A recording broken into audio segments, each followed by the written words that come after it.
Hey, bienvenue dans cette nouvelle vidéo et bienvenue sur ma chaîne. Pour ceux qui ne me connaissent pas, je vais me présenter rapidement. Je m'appelle Lara, j'ai 22 ans et je suis actuellement en Australie pour faire un PVT. C'est la première vidéo que je fais face cam comme ça. Normalement, cette chaîne, je fais plus des vlogs avec mes potes avec qui on est en Australie. Donc si jamais ça t'intéresse, tu peux aller checker mes anciennes vidéos. Et aujourd'hui, je fais cette vidéo pour parler du PVT australien. Le visa vacances-travail, qu'est-ce que c'est? Donc c'est un visa qui permet aux jeunes de 18 à 35 ans de partir dans un pays pour voyager et y travailler, sachant que comparé au visa classique, si vous voulez y travailler, il n'y a pas besoin d'avoir un employeur d'avance. En fait, vous pouvez directement vous rendre dans le pays et trouver un emploi sur place. La durée d'un PVT, c'est de 1 ou 2 ans. Donc il y a plusieurs pays qui proposent les PVT, mais aujourd'hui, je vais plus parler du PVT australien. Moi, je suis partie en Australie en octobre 2022 avec 3 potes à moi. Avec le visa vacances-travail, vous pouvez vous rendre en Australie pour voyager et travailler. Ce visa, il a une durée maximale d'1 an, mais vous pouvez le renouveler de 2 à 3 fois selon certaines conditions. L'âge limite pour demander un PVT, c'est 35 ans. Le visa, il est valide 12 mois à compter du moment où vous entrez sur le territoire pour la première fois. Et l'avantage avec le visa australien, c'est qu'il n'y a pas de quota, il n'y a pas de sélection particulière, donc c'est-à-dire que le nombre de visas délivrés chaque année, il est illimité. Si vous avez tous les documents, les fonds nécessaires et les papiers, c'est sûr que vous aurez le visa. On va parler des documents qu'il faut que vous ayez pour l'Australie. Donc tout d'abord, un passeport valide et qui soit valide pendant toute la durée de votre séjour. Si vous n'avez pas de passeport, il faut s'y prendre à l'avance parce qu'il met 1 mois à arriver, mais il met 1 mois à partir du moment où vous avez le rendez-vous. Et parfois, il y a tellement plus de place que vous pouvez mettre 3 mois à avoir un rendez-vous. Donc vraiment, il faut s'y prendre à l'avance. Le passeport, c'est le document essentiel à avoir en fait, avec lequel vous pourrez faire toutes vos demandes de papier. Donc si vous n'avez pas le passeport, vous ne pouvez pas commencer vos démarches. C'est-à-dire que ça va vous retarder sur tout le reste. Si vous avez un permis de conduire français, il faut que vous fassiez la demande pour avoir un permis international.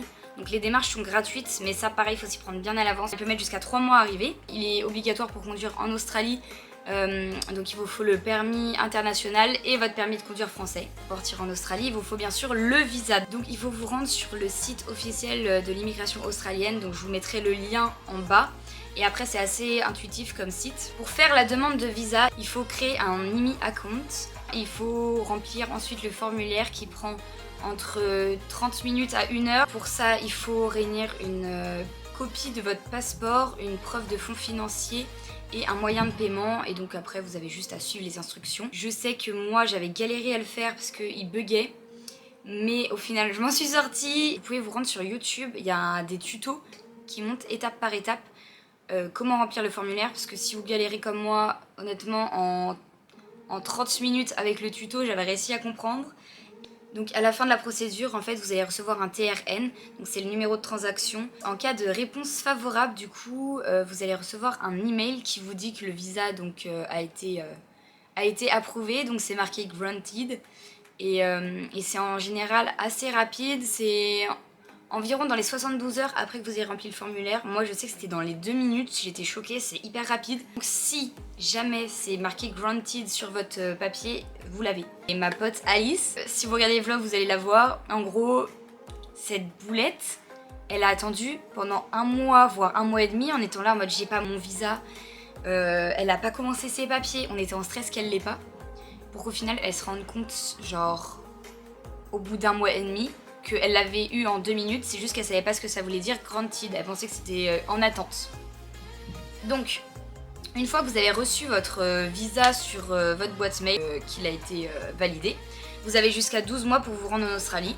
Il va être mis en application à partir de la première fois où vous allez sur le sol australien. Pour le visa, la plupart des réponses arrivent avant 72 heures comme je le disais, mais parfois ça peut être un peu plus long et ça peut mettre jusqu'à 1 mois à arriver.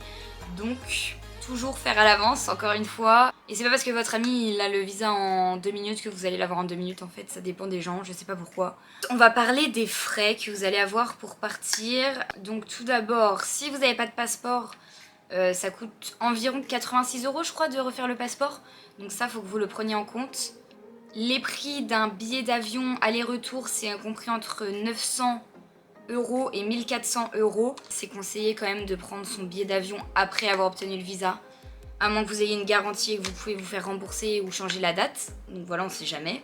Avec mes potes, on avait regardé quand même 3 à 4 mois en avance pour les billets d'avion et on avait fait un aller simple et ça nous a coûté 550 €. On a utilisé Kayak, mais je sais que les backpackers en général ils utilisent Skyscanner. Je l'ai pas testé encore, mais je pense que la prochaine fois j'utiliserai cette application. Ensuite, quand vous allez demander votre visa, on va vous demander de pouvoir justifier de fonds financiers d'environ 2000 €. Ça sert au fait que si vous allez en Australie, vous pouvez vous faire rapatrier. Il faut qu'il soit sûr en fait que vous ayez les moyens de partir et de revenir s'il se passe quelque chose. C'est le budget minimum, on va dire, pour eux, pour qu'ils soient sûrs que vous pouviez subvenir à vos besoins une fois arrivé en Australie. Il vous faudra une preuve de fonds récente, un relevé bancaire ou une capture d'écran de votre solde bancaire. Pour moi, je sais que j'avais demandé à ma banque du coup de me faire un relevé bancaire en français et en anglais parce que je suis hyper stressée et je crois que j'avais lu une fois qu'il fallait les documents en anglais. Mais je sais que j'ai des potes, elles l'ont pas fait et c'est passé, elles ont eu leur visa. Moi, j'ai préféré le faire au cas où, je savais pas. Ça, c'est à fournir lors de la demande de PVT. Ensuite, le prix du visa, du coup, c'est environ 340 €. Et c'est au niveau, en fait, quand vous avez fini de faire vos démarches et de remplir le formulaire, on va vous demander de payer directement en ligne. C'est pour ça qu'il faut un moyen de paiement. Avant de partir, il faut que vous ayez une assurance. Je vous conseille de comparer les assurances selon ce qui est le mieux pour vous. Moi, je sais que je m'étais un peu renseignée et il y a pas mal de backpackers qui utilisent Shapka. Donc moi, j'ai pris celle-ci, j'ai fait un comparatif. C'est celle qui me semblait le mieux pour moi. Avec Shapka, j'ai payé environ 430 € pour l'année. Donc à faire avant de partir, c'est de prendre une assurance. Vous serez toujours moins stressé si vous l'avez avant le départ. Si vous arrivez une couille le premier jour, ce que je vous souhaite pas, vous serez bien content d'en avoir pris une. Si vous pouvez réserver avant votre logement, selon les villes où vous arrivez, il y a certaines périodes où il n'y a vraiment plus trop de place en auberge de jeunesse. Donc pareil, pour être moins stressé, le mieux c'est d'avoir votre logement quand vous arrivez. Il faut vérifier d'avoir tous ces papiers, préparer ses valises en avance. Si vous pouvez le faire en avance, c'est mieux. Je sais que j'ai des potes, elles sont parties, elles l'ont fait la veille. J'ai rencontré des gens en Australie, ils m'ont dit je suis partie, 24 heures avant je faisais ma valise. Sauf que dans ce cas-là, c'est grave drôle. Mais du coup, t'emportes des trucs, tu sais même pas. Genre, si vous pouvez réfléchir à ce que vous amenez, vous renseigner un peu sur comment faire sa valise. Après, moi, je sais que je l'ai pas fait parfaitement. J'aurais peut-être pris des trucs différents si je l'avais fait. Maintenant que je suis en Australie. D'ailleurs, si jamais ça vous intéresserait, une vidéo de quoi mettre dans son sac, un peu comment faire sa valise si vous partez en Australie ou en tant que backpacker, parce que moi je sais que je voyage avec un sac à dos, mes potes aussi, donc on peut vous faire une vidéo conseil on peut vous dire à peu près ce qu'on a amené et qu'est-ce qu'on aurait fait différemment si c'était à refaire. Vraiment, si ça vous intéresse, n'hésitez pas à me le dire.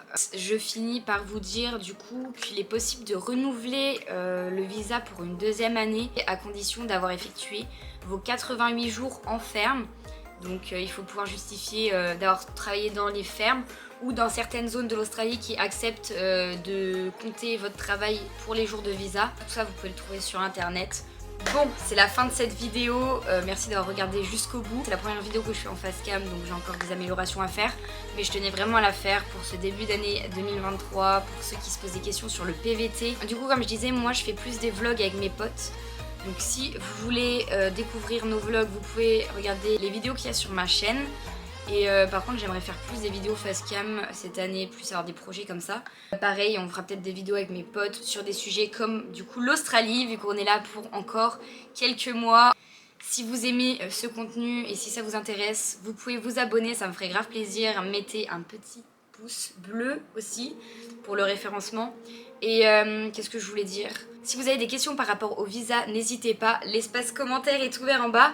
Pareil, je suis très active sur Instagram, donc si vous voulez m'ajouter sur Instagram, je mets mon Instagram juste ici et m'envoyer des questions en message privé, il n'y a pas de souci. Du coup voilà, et j'essaierai de faire d'autres vidéos dans ce format un peu face cam. Voilà, salut, à bientôt!